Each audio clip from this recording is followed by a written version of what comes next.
कितने ही फॉर्म भरने पड़ते थे, कितनी सारी रुकावटें थी। हर जगह टैक्स के अलग अलग नियम थे।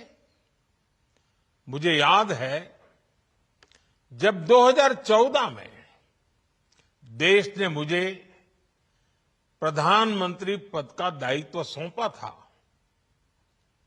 तब उसी शुरुआत के दौर में एक विदेशी अखबार में एक दिलचस्प उदाहरण छपा था। उसमें एक कंपनी की मुश्किलों का जिक्र था। उस कंपनी ने कहा था कि अगर उसे बेंगलुरु से 570 किलोमीटर दूर हैदराबाद अपना सामान भेजना हो तो वो इतना कठिन था कि उन्होंने सोचा और उन्होंने कहा कि वो पसंद करती थी कंपनी कि पहले अपना सामान बेंगलुरु से यूरोप भेजें और फिर वही सामान यूरोप से हैदराबाद भेजें। साथियों, टैक्स और टोल के जंजाल की वजह से ये तब के हालात थे। और मैं आपको सिर्फ एक पुराना उदाहरण याद दिला रहा हूं। तब ऐसी लाखों कंपनियों को, लाखों करोड़ों देशवासियों को अलग अलग तरह के टैक्स के जाल की वजह से हर रोज परेशानी होती थी। सामान को एक शहर से दूसरे शहर पहुंचने के बीच जो खर्च बढ़ता था वो भी गरीब को उठाना पड़ता था।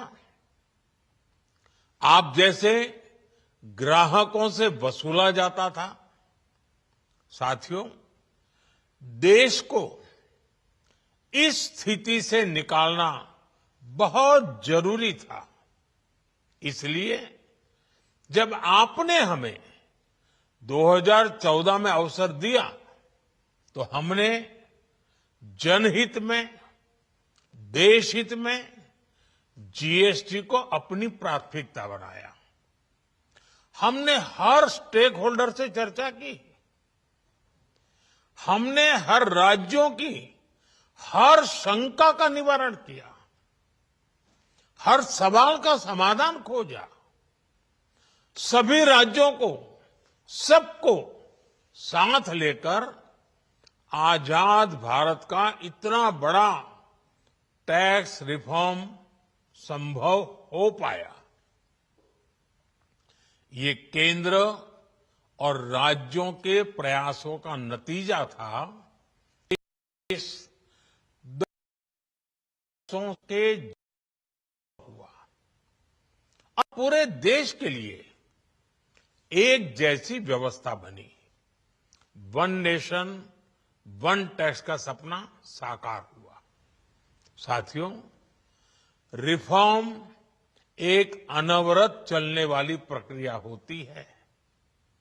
जब समय बदलता है, देश की जरूरत बदलती है, तो नेक्स्ट जनरेशन रिफॉर्म भी उतने ही आवश्यक होते हैं। इसलिए देश की वर्तमान जरूरतों और भविष्य के सपनों को देखते हुए जीएसटी के ये नए रिफॉर्म्स लागू हो रहे हैं। नए स्वरूप में मुख्य रूप से अब सिर्फ 5% और 18% के ही टैक्स स्लैब रहेंगे। इसका मतलब है